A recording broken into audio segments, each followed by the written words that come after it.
Thank you, Chairman Dimitrievich. I really appreciate this opportunity.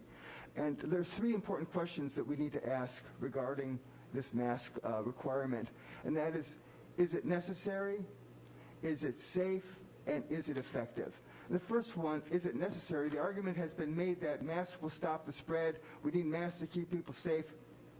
And there has been an appalling negligence on the part of the Common Council and the Health Department to address what would really keep us safe, which would be advocating prophylactic methods to reduce the spread of the coronavirus. For example, simple oral and nasal pharynx clearing with rinses and povidone iodine, the reduction of obesity and smoking.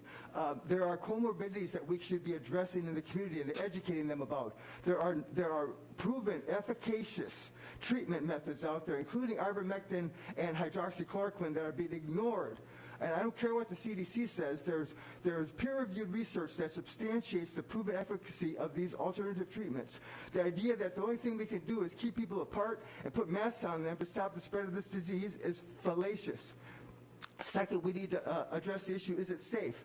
These masks, this cotton mask I have on, will trap bacteria. It will capture and hold carbon dioxide that's been exhaled. These are not safe. They cause bacterial pneumonia and infections. And especially not safe for children. Children that are statistically zero risk for dying from COVID, and they are probably the most worst hygienic.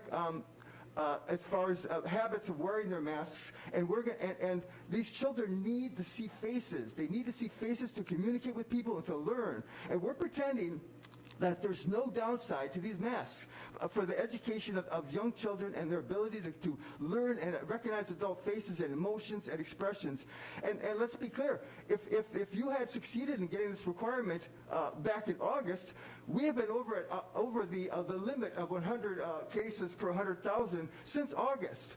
This mask requirement would have been in place since August. And speaking of the requirement, the language says you shall have a mask in your pocket when you leave your residence. You shall put a mask on in these public places. Well, why don't we, if as Alderwoman Zamaripa says, if our intent is to educate, why don't we say you should? Why are we saying you shall if there's no enforcement appropriate here? And so the last of the 3 points is it effective?